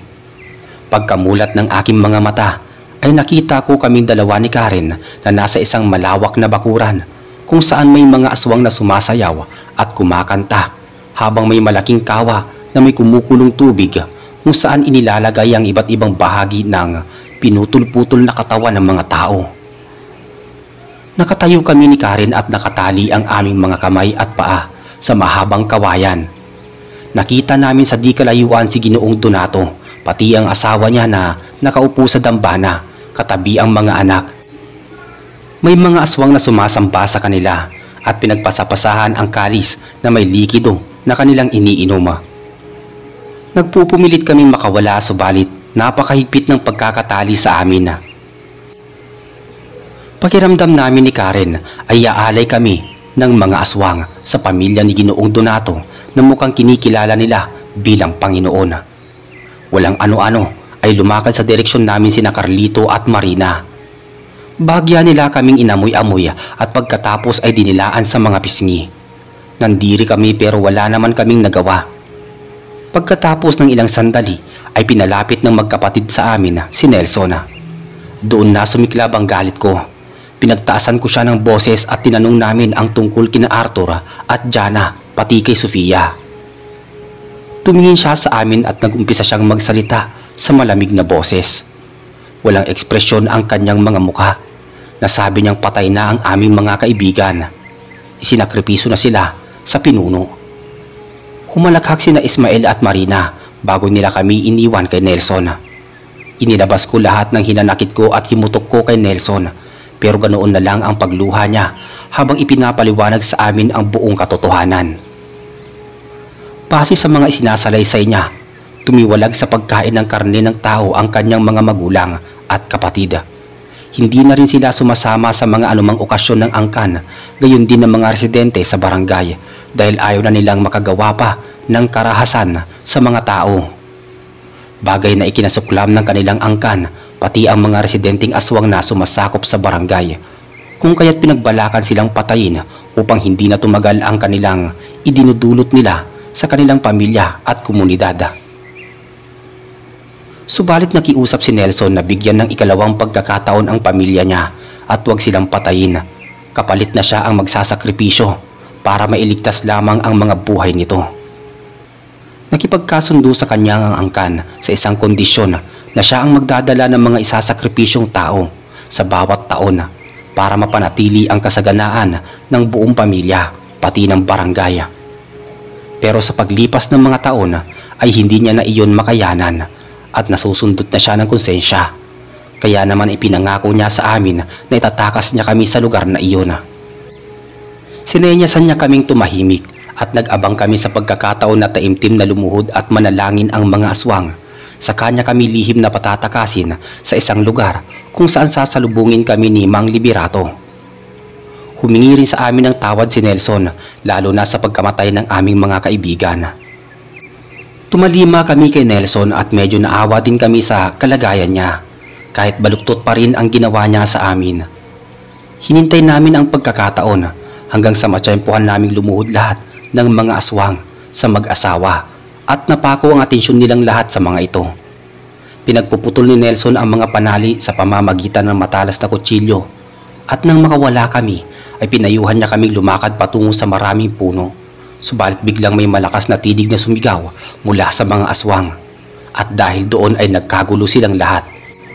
Tumakbo kami kasama si Nelson, subalit biglang may tumamang pana sa dibdib ni Nelson sa mismong kinaroroonan ng puso nito at bigla siyang bumagsak sa lupa. Umagapay kami subalit bigla na lang siyang binawian ng buhay. Naghalo-halo ang emosyon ko subalit mabilis akong nakabawi dahil kinakailangan talaga namin makatakas ng mga sandaling yon. Nakita namin sa di kalayuan na tumatakbo na ang mag-asawa, kaya nagmamadali na kaming tumakbo papasok sa malawak na kakahuyan. Hindi kami tumigil sa pagtakbo kahit parang dinamita sa lakas ng tibok ang aming mga puso. Nalagpasan na namin ang kakahuyan at nakita namin si Mang Liberato na nakaabang sa mababang pader. Pinalapit niya kami at tinulungang makaakyat. Muna akong lumundag pataas ng pader at pagkatapos ay isinunod ko si Karen. Hinila ko siya pataas at sinabihan ko rin na umakyat pa itaas si Mang Liberato. Subalit, pag-angat niya sa amin ng tingin ay biglang bumulusok ang mga aswang at pinagpiestahan siyang kagatin at kainin. Tumalon kami pa ibaba at mabuti na lang damuhan ang kinabagsakan namin. Napakasakit ng katawan namin. Para kaming binugbog ng ilang katao pero hindi kami sumuko kahit paika-ika kaming naglakad. Walang katao-tao sa paligid pero hindi kami tumigil sa paglalakad kahit nahihirapan kami. Hanggang sa tuluyang makalayo kami sa lugar na iyon at hindi na namin nakitang muli ang mga aswang. Bago pa kami makarating sa highway ay may nakasalubong kaming mag-anak at humingi kami ng tulong sa kanila. Mababait naman ang mag-anak at inanyayahan nila kaming magpahinga sa kanilang tahanan hanggang sa mag-umaga. Nagpakilala sila bilang mga ordinaryong tao at wala silang bahid ng pagiging aswang. Napanatag naman ang loob namin dahil tiniyak nila na hindi sila aswang. Nakatira sila sa may tabing dagat at maliit lamang na bahay kubo ang kanilang tahanan. Sa lapag kami natulog na may latag na banig. Tiniis namin ng sandaling pamamahinga at nang bago sumikat ang araw ay hinatid kami ng mag-ama ng pamilya sa terminal kung saan kami nakabiyahe pabalik sa aming destinasyon. Masakit at mahirap ang aming pinagdaanan at talagang hindi kami halos naka-move on. Iniurong namin noon ang nalalapit na pagpapakasal at sinikap na munang magpagaling sa trauma na inabot namin. Humingi ako ng tulong sa aking pamilya, gayon din sa aking therapist upang makaahon ako sa mapait na alaala ng nakaraan. Lumipas muna ang 1 taon at nakabalik ako sa sirkulasyon bago kami tuluyang nagpakasal at natahimik ang aming mga buhay. Nagpakatatag kaming mag-asawa at naging matapang sa kabila ng masakit naming naranasan sa mga aswang para sa aming mga anak. May mga pagkakataon pa rin na naaalala namin ang namayapang kaibigan, lalo na ang kabayanihan ni Nelson at Mang Liberato na hanggang sa huling hininga ay iniligtas pa rin nila kami sa mga kampo ng kadiliman. Dito na po natatapos ang malagim naming kwento sa pagbabakasyon sa Barangay Villa Montero sa probinsya ng Villanas. At sana ay nakapagbigay ito ng matinding kilabot at aral, lalo na sa mga taong nais magbakasyon sa malalayong lugar. Maraming salamat po sa inyong pakikinig at hanggang sa muli. Ang tunay na pagmamahal ay hindi tumitingin sa pisikal na kaanyuan, kayamanan o katayuan, kung hindi sa kabutihan ng puso at kagandahang asal. Isang mapagpalang araw sa inyo, pati na rin sa mga nakikinig. Isa lamang po ako sa masugid ninyong tagapakinig sa inyong YouTube channel. Ako po si Lolita at ang kwento ko pong ibabahagi sa inyo ay karanasan naming magkakaibigan nung magtungo kami sa isang liblib na probinsya upang makilala ng personal ang aking kapenpal pati na rin ang kanyang kapamilya na nakapagdulot sa amin ng labis na kapahamakan. Noong mga panahong yun ay nagtatrabaho ako sa syudad sa isang opisina bilang isang clerk. Parati na lang akong niloloko ng mga guwapo kong nagiging kasintahan. Ang huli kong nakarelasyon ay si Raul. Napirahan lamang ako at matagal na palang merong nobya na sexy at maganda kaysa sa akin. Napakasakit sa damdamin ng mga sunod-sunod na nangyari sa akin sa pakikipagrelasyon. Napagtanto ko na baka kaya lang ako napagtitiisan ng mga nagiging nobyo ko sapagkat meron akong pera at iyon lamang ang habol nila sa akin. Hindi nila tinitignan ang kabutihang puso ng isang babae kung hindi ang kagandahan ng pisikal nitong kabuuan. Sa totoo lang, Mr. Narrator, ay hindi po ako kagandahan. Ako lamang ang morena sa aming magkakapatid at saka medyo pango. Iba ang itsura ko sa aming magkakapatid.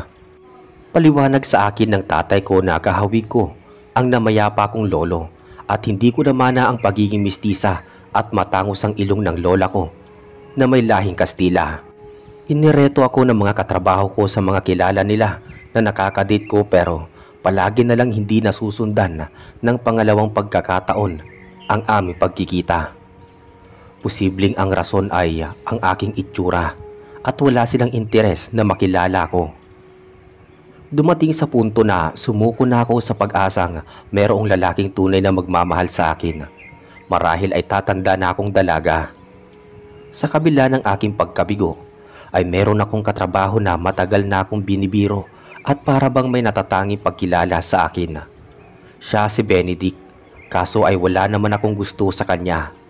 Naiinis lang ako sa pag-uugali niya. Mahilig kasing magbiro at hindi malaman kung seryoso siya sa mga sinasabi niya sa akin, kaya hindi ko man lang siya magawang hangaan. Sumapit ang ilang buwan at meron kaming bagong katrabaho sa opisina. Maganda siyang babae at mukhang sopistikada. Halatang maraming kabinataan naming katrabaho ang humahanga at nagkakagusto sa kanya. Cecil ang kanyang pangalan. Hindi talaga siya nagmula sa syudad. Buwat siya sa isang probinsya na tinatawag na Auriada.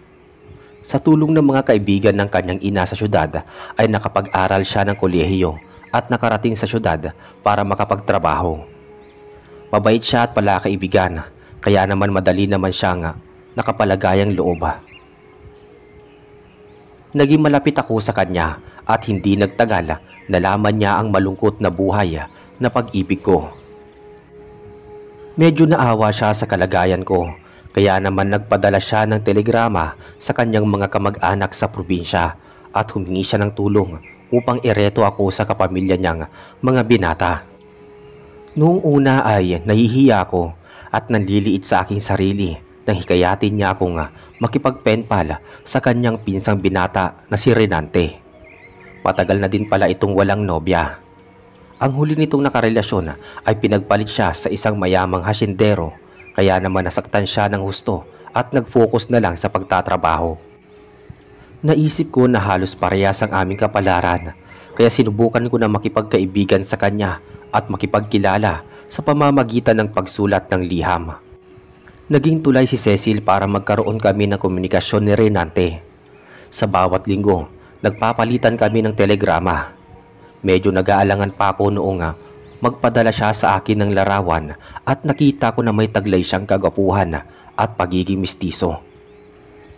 Natakot ako na kung magpapadala ako ng larawan sa kanya ay baka iwasan niya ako at putulin na ang aming komunikasyon. Pinalakas naman ni Cecil ang loob ko at sinabing hindi tumitingin sa panlabas na anyo ang kanyang pinsana. Wala na rin akong nagawa kung hindi magpadala ng litrato. Tama nga si Cecil.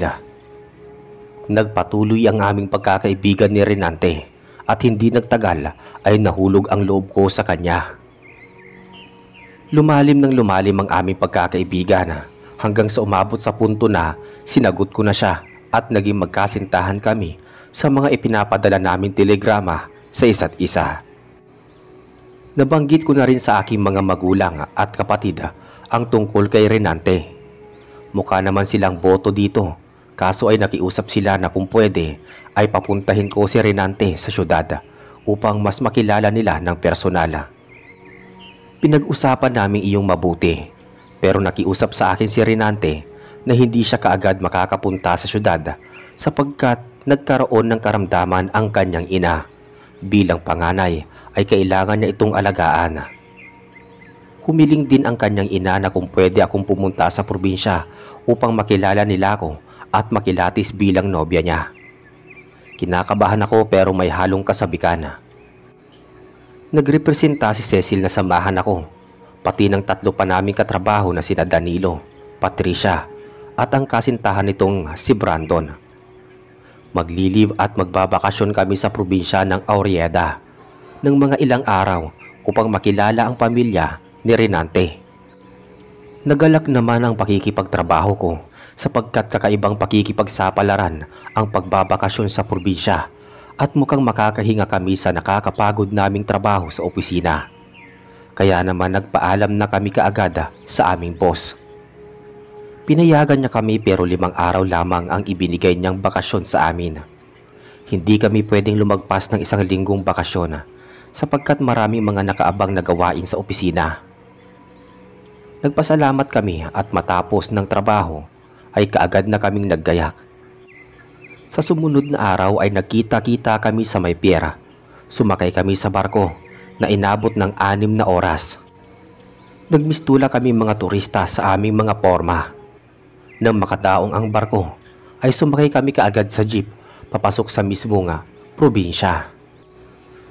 Ang probinsya ng Aurieda ay napupuno ng mga bulubuntukin at mga talampas. Malayo pala ang barangay na kinaroroonan ni Renante.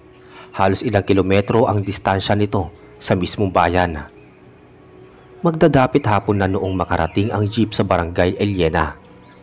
Maraming punong kahoy sa paligid, punong-puno ng uwak sa kalangitan at halos dumidilim na sa paligid. May nagtataasang talahiban at amor seko, pati mga ligaw na halaman. Bumaba kami sa bukana ng barangay at huminto ang jeep. Naisip ko na medyo liblib ang naturang lugar, malayong-malayo sa kabiasnan. May kakaibang takot ang bumalot sa katawan ko pero pinilit kong iwaglit ang ganoong pakiramdam sapagkat gusto kong makita ng personal si Renante, gayon din ang kanyang pamilya. Habang naglalakad kami, ay naririnig namin sa di kalayuan ang mga huni at pagaspas ng mga ibon. Kaya hindi namin maiwasang magbiruan, lalo na ang mga pilyong katrabaho kong lalaki. Siniway namin sila sapagkat medyo nakakairita ang mga boses nila at talagang nang aasar pa sila ng mga oras na yon.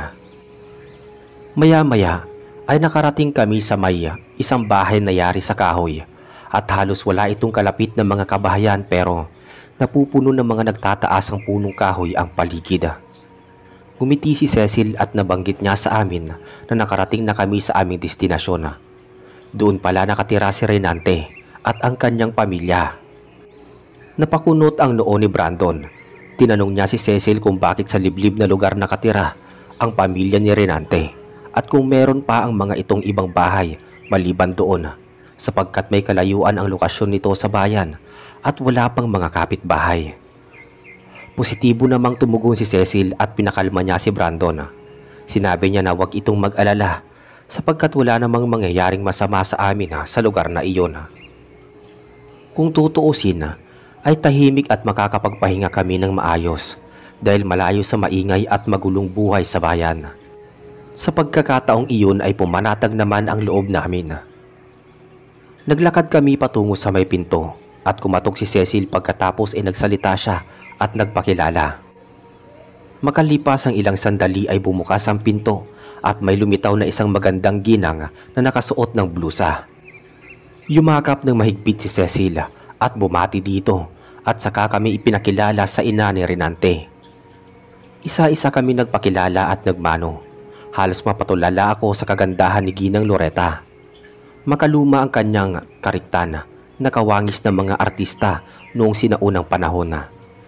Medyo nahihiya pa ako at nag-aalangan na magpakilala bilang nobya ni Renante. Pero kinalaunan ay lumakas na rin ang loob ko sapagkat natanggap ako at nagalak sa akin si Ginang Loretta sa kabila ng aking itsura. Humanga ako sapagkat hindi siya tumitingin sa panlabas na kaanyuan ng isang babae. Magiliw niya kami pinatuloy sa loob ng bahay. Bagamat maliit, ay masasabi kong maaliwalas, presko at malinis. Isang simple at tipikal na bahay sa probinsya na walang masyadong maraming kasangkapan. Pinaupo kami ni Ginang Loretta sa mahabang kahoy na upuan at pagkatapos ay tinawag niya si Renante, gayon din ang kanyang asawa. Lumabas mula sa gawing kusina ang isang makisig na Ginoo na may bahid ng mapulang mantsa sa damit nito. Samantalang mayroong simpatikong mistisong lalaking lumabas naman sa isang silid. Doon na nagsimulang magrigodon ang puso ko pagkakita ko sa lalaki. Matangkad siya at kung iisipin ay hindi siya mukhang mahirap sapagkat maputi ang kutis niya, matangos ang ilong at mapupula ang labi. Nagpakilala ang Ginoo bilang si Ginoong Guadencio na asawa ni Ginang Loretta. Humingi siya ng pasensya sa amin kung medyo marungis ang kanyang kasuotan sapagkat meron siyang pinatay na usa bilang panghapunan. Makalipas ang ilang sandali ay lumapit sa akin si Renante at formal na nagpakilala. Parang sasabog na ako sa sobrang kaba, lalo pa noong halikan niya ang aking mga kamay. Bumakas ang matatamis na ngiti sa kanyang mga labi na lalong nagpakilig sa akin. Magalang naman akong nagpakilala sa kanyang ama at pagkatapos noon ay pinakilala ko ang aking mga katrabaho at kaibigan. Medyo nahihiya pa ako ng mga sandaling yon sapagkat hindi ako nasanay na personal na pumunta at magbakasyon ng matagal sa mismo na bahay ng pamilya ng aking mga nagiging kasintahan. Pero masaya ko at natanggap nila ako na hindi sinusukat ang aking pagkatao at itsura. Nagkwentuhan muna kami ni Renante pero hindi nagtagal ay sinamahan niya kami sa aming magiging silid tulugan. Inakala ko na maliit lamang ang kanilang bahay pero nakita ko na meron pang bakanting 2 silid para sa mga bisita. Magkakabukod ang mga silid tulugan namin. Magkasama kami ni Cecil at Patricia, samantalang nasa kabilang silid naman sina Brandon at Danilo. Naitanong ko kay Cecil kung madalas na mayroong mga bisita sa bahay ni Renante kaya meron silang nakabukod ng mga silid tulugan. Paliwanag ni Cecil na malaki ang kanilang angkan at may mga pagkakataong bumibisita ang mga ito sa bahay ng pamilya ni Renante kaya nagpagawa sila ng 2 bakanting silid tulugan. Isinaayos na namin ang mga bagahe at kagamitan namin sa kwarto bago pa kami tawagin ng mga magulang ni Renante para sa hapunan. Lumipas ang ilang sandali ay tinawag na nga kami at paglabas namin ay masarap na nilagang usa ang aming hapunan. Umuusok pa iyon at nalanghap namin ang malinamnam na amoy nito. Magkatabi kami sa upuan ni Renante at kitang-kita namin mas kinilig pa ang mga katrabaho ko kaysa sa aming dalawa. Maalaga si Renante, siya pa ang sumasandok ng kanin at ulam para sa akin. Hiyang-hiya na ako sapagkat napapansin kami ng kanyang mga magulang pero pansin ko namang botong-boto sila para sa amin at nakangiti pa sila habang pinagmamasdan kami. Nagkwentuhan pa kami at natanong pa ako ng mga magulang ni Renante ukol sa aking pamilya.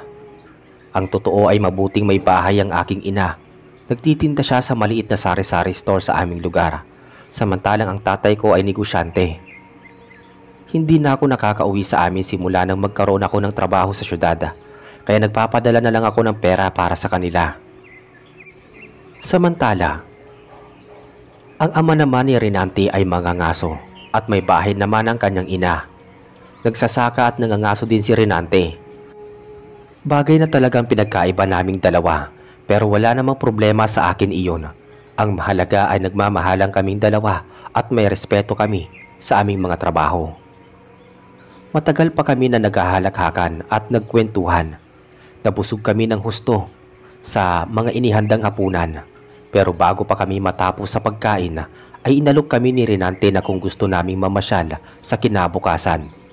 Merong malapit na talon doon na pwede naming pagliguan at paglanguyan. Malinis at malamig ang tubig. Bagay na nagpasabik sa aming mga katrabaho sapagkat matagal-tagal na rin kaming hindi nakakapag-picnic at nakakapaglangoy. Kaya naman nagplano kami ng oras ng pagpunta roon. Sumapit ang hating gabi na alimpungatan ako sa kama nang makarinig ako ng mga pagkalampag sa labas ng aming silida. Bumangon ako at may narinig pa akong mga yapak ng paa na huminto mismo sa aming pinto. Inalog-alog ko pa si Patricia, subalit hindi siya nagigising. Pansin ko rin na wala sa tabi niya si Cecilia. Maya-maya ay meron akong narinig na kung sinong humihinga ng malalim sa labas ng pinto. Kinakabahan ako at hindi malaman kung sino man ang gumagawa noon. Kinapa ko ang maliit na lamesa at may nadampot ako kahon ng posporo.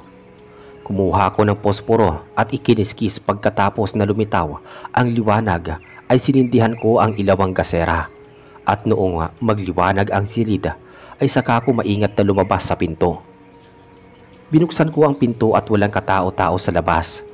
Lumingalinga ako pero napakatahimik ng buong paligid. Guni-guni ko lang lamang siguro. Kaya sinarado ko na lamang muli ang pinto at pinatay ang ilaw ng gasera.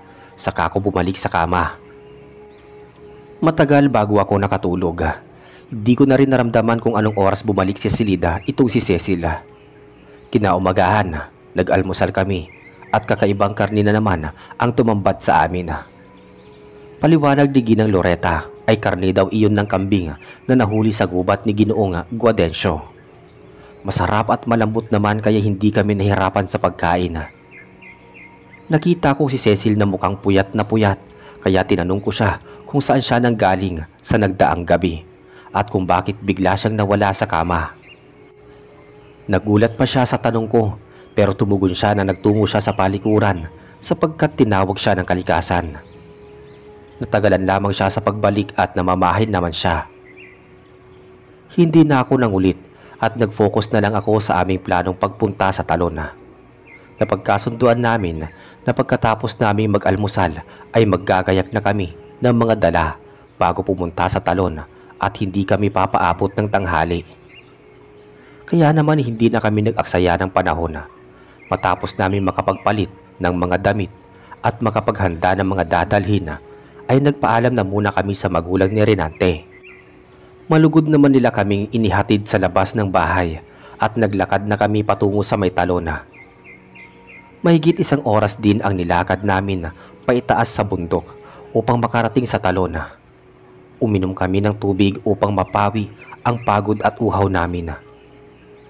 Pagkarating namin ay talagang napamulagat kami sa malamig at malakas na agos ng malakristal na tubig. Nagumpisa kaming maligo at tumalon sa mataas na bahagi pabulusok sa katubigan. Masayang masaya ako na kasama ko si Renante at sinisiguro niya na ligtas ako sa lahat ng pagkakataon. Naramdaman ko na talagang busilak ang hangarin niya sa akin. Napag-usapan na rin naming dalawa ang planong pagpunta namin sa pamilya ko upang formal niyang makilala ang mga to. Meron sana siyang gustong ipagtapat sa akin kaso naudlot ang lahat noong mapako ang atensyon namin kay Danilo na nahuli naming malalagkit ang tingin kay Cecilia. Noon pa man sa opisina ay halata na namin magkakaibigan na matagal nang may lihim na pagtingin si Danilo kay Cecilia. Kaso ay hindi niya iyon maamin sapagkat torpe siya at pinangungunahan ng takot. Bukod pa sa mga napansin namin ay balisa si Danilo na tila mayroong malalim na iniisip. Kinausap namin siya at nabanggit niya na meron palang malubhang karamdaman ang kanyang ina at dinala sa ospital ng kanyang ama at panganay na kapatid bago pa kami planong magpunta sa probinsya ng Aurieda. Nakiusap ito kay Cecil na baka may alam itong malapit na lugar na pwede siyang makitawag sa telepono upang malaman ang kalagayan ng ina.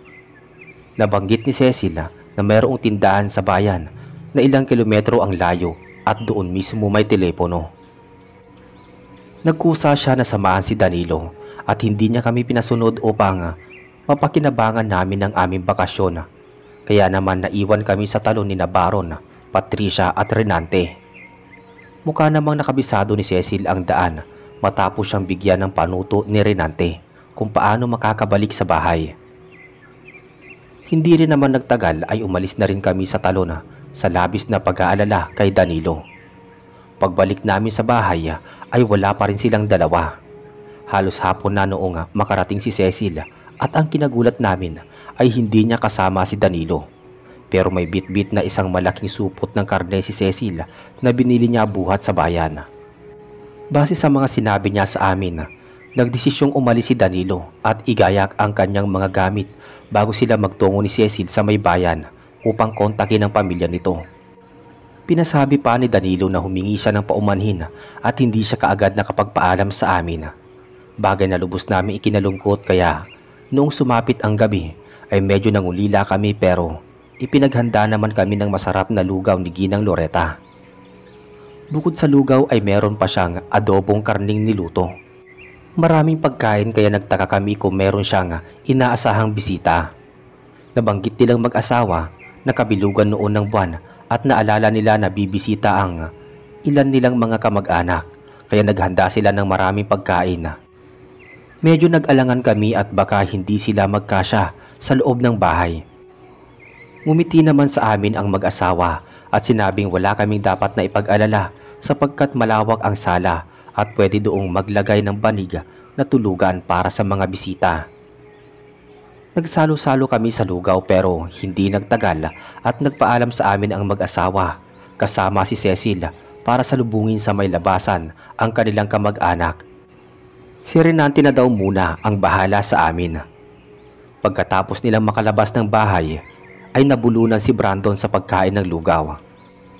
Mabilis siyang nagtungo sa may lababo at inilabas mula sa kanyang bibig ang isang bagay na nakapagdulot sa kanya ng kilabot. Napasigaw siya at ipinakita na mayroong mata ng tao na kawangis ng mga mata ni Danilo. Maya-maya ay mayroong iniluwa si Patricia na piraso ng tenga. Napasigaw ako nang maisip ko na may halong bahagi ng katawan ng tao ang laman ng lugaw. Namumutla si Brandon sa sobrang takot. Tumakbo siya sa loob ng silid at narinig namin kumalabog sa loob nun. Pagkatapos ay mabilis siyang lumabas, bitbit ang isang malaking bag na puno ng damit ni Danilo. Lumapit siya kay Renante at pinaulanan ito ng suntok sa muka. Galit na sumisigaw si Brandon at tinanong si Renante kung anong ibig sabihin nun. Inawat namin si Brandon at nang kumalma siya ay saka ipinaliwanag ni Renante lahat ng mga nangyari. Ang totoo ay nabibilang sila ni Cecil sa pamilya ng mga aswang at posibleng pinatay ni Cecil si Danilo bago pa makarating sa bayan. Yung lugaw na kinain namin ay mula sa dalang karne ni Cecil ay maaaring karne iyon ni Danilo. Maaaring naiwan ni Danilo lahat ng kanyang mga kagamitan sa bahay. Tumingin si Renante sa akin at humingi siya ng tawad sa kanyang nagawang panluloko sa akin. Hindi niya kaagad ipinaalam na nabibilang sila sa mga angkan ng aswang at ang masaklap pa ay balak pa kaming patayin ng kanyang buong pamilya noong gabing yun. Napaluha ako sa sobrang inis at pagkadismaya kay Renante. Parang hinihiwa ang puso ko sa lahat ng mga revelasyon niya sa akin. Pero bigla kami nagulat nang kamuntik nang bumagsak sa sahig si Patricia at nakaramdam siya ng matinding pagkahilo. Pinaupo namin siya sa upuan at pinagpahinga. Kaso ay kinausap kami ni Renante ng masinsinan. Sinabi niya na anumang oras ay pwedeng dumating ang kanyang pamilya at hindi na kami makakatakas sa kanilang bahay. Kinakailangan namin makaalis bago pa dumating at makabalik ang mga yun. Siguradong katapusan ng aming mga buhay kapag naabutan pa nila kami sa loob ng bahay. Ayaw pa sana naming maniwala sa mga sinasabi ni Renante. Nagawa pa nilang magtalo ni Brandon ukol sa pagtitiwala bago kami napapayag na matulungan kaming makatakas sa loob ng bahay. Kita ko naman na nagsisisi si Renante at totoong balak niya kaming makatakas at makaligtas sa kanyang pamilya. Kaya naman dinala namin ang aming mga sisidlan at inalalayan si Patricia.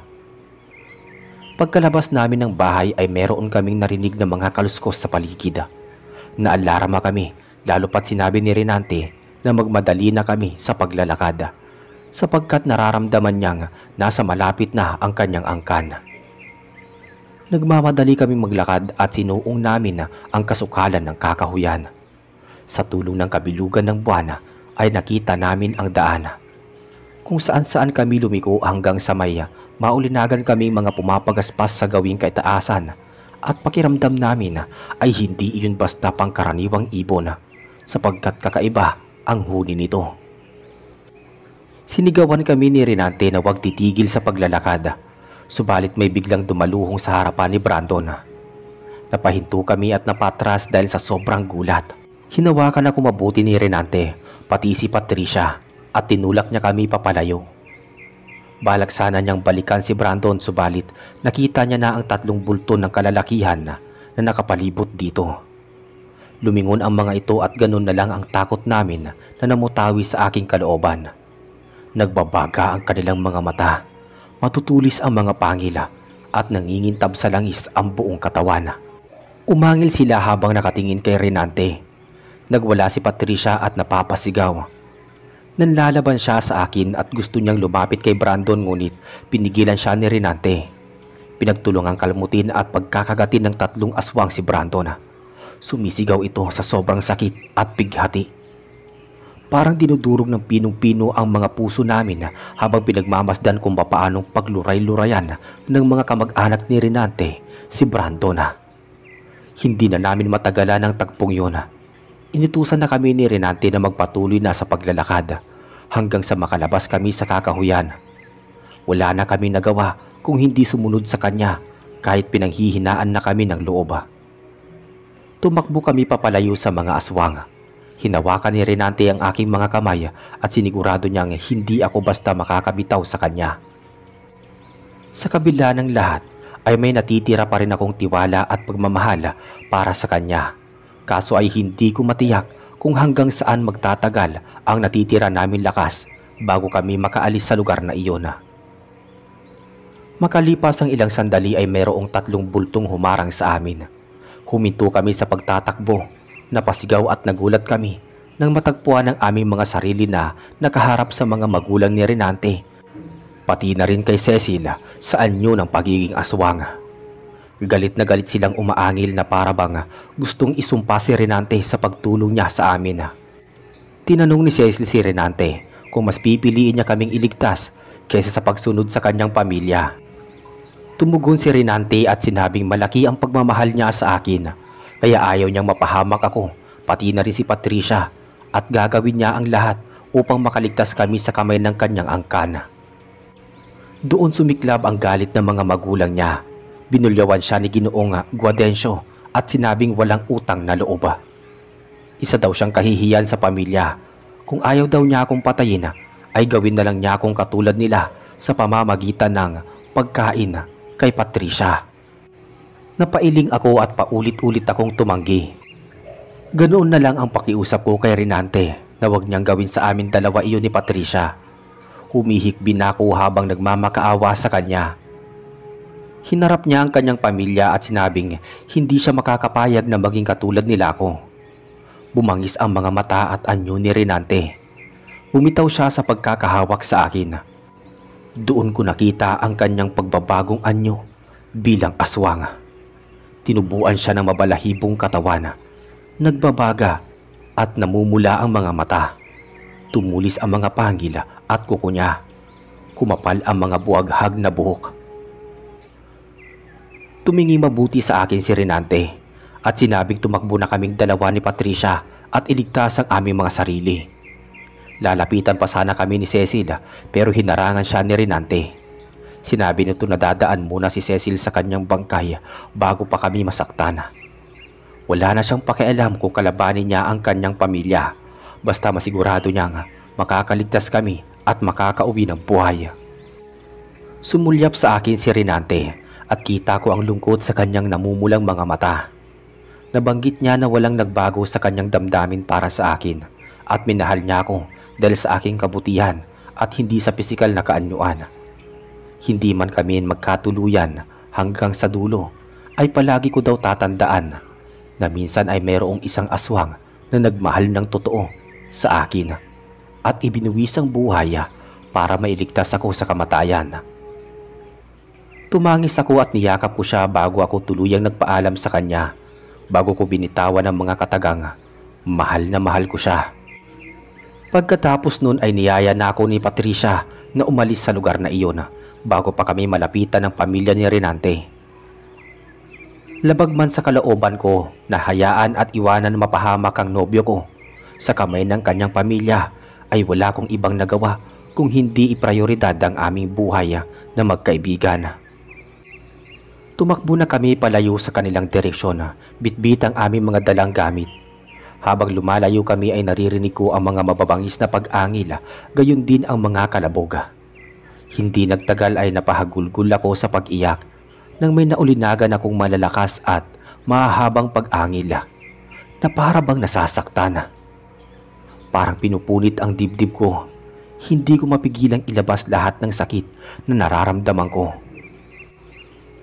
Mawawala na ang lalaking totoong nagmahal sa akin at ibinigay ang puso niya ng buong buo.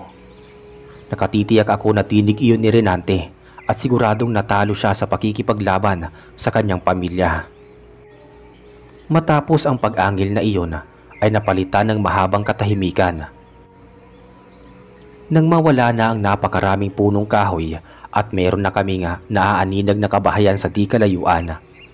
Kahit nanlalambot na ang mga tuhod namin at talagang nangihina na ang aming katawan sa labis na pagod, ay nagpilit pa rin kaming maglakad hanggang sa may makasalubong kaming dalawang matandang babae at lalaki.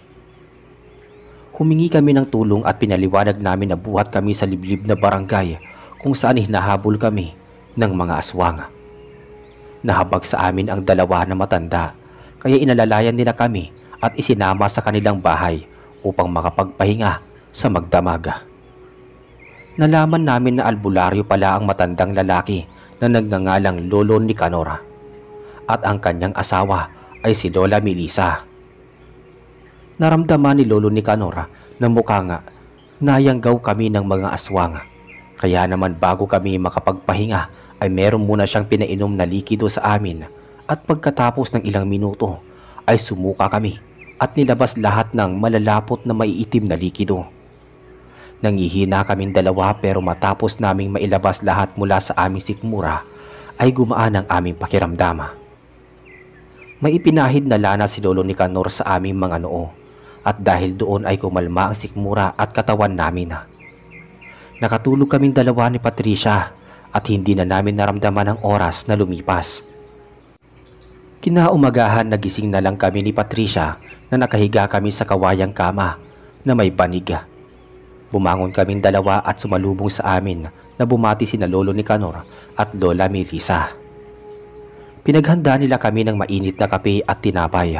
Pagkatapos ay kinuwento nila sa amin na binakuran na nila ang aming mga katawan upang maprotektahan kami laban sa mga aswang.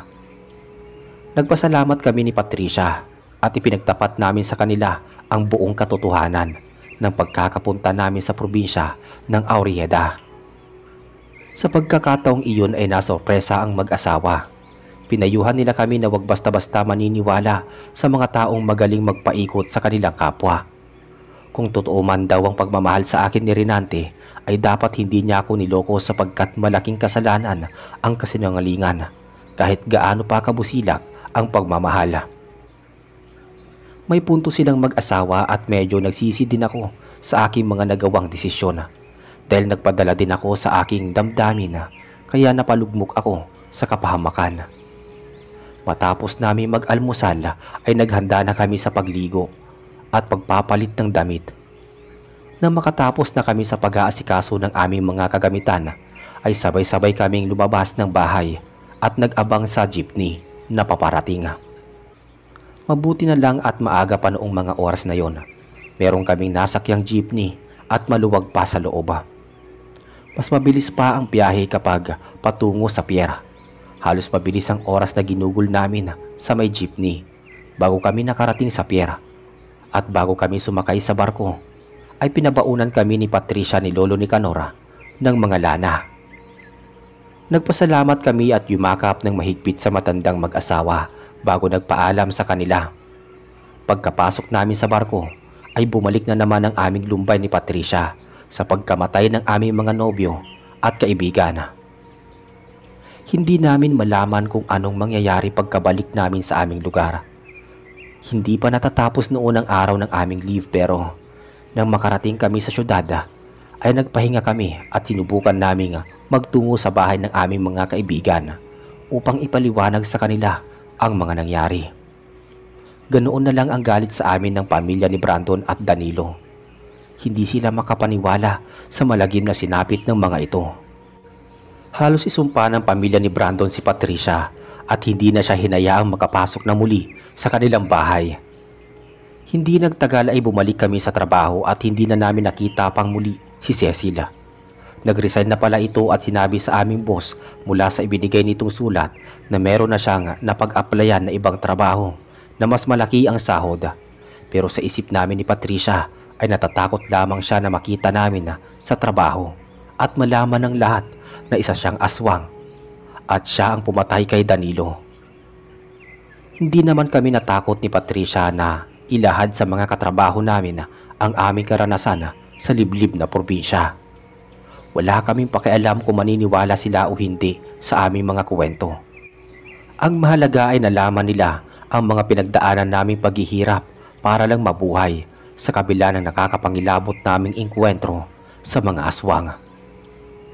Nahati ang opinyon at reaksyon ng mga katrabaho namin pero mas marami ang naniniwala sa aming dalawa at isa na doon si Benedict. Simula nang malaman niya ang kabiguan ko sa aking nobyong aswang ay nagbago ang pakikitungo niya sa akin. Naging maalala at nagkaroon siya ng malasakit sa akin. Hindi nagtagal ay naging magkaibigan kami. Kaming tatlo ni na Patricia ay naging malapit na magkakaibigan. Naisipan din namin magpa-therapy upang makawala sa traumang naranasan namin sa liblib na probinsya ng mga aswang. Malaking bagay ang nagawa ni Benedict upang maibalik ko ang dating sigla at kumpiyansa ko sa aking sarili. Inakala ko noong una ay walang lalaking magmamahal sa akin katulad ng pagmamahal ni Renante. Pero nagkamali pala ako.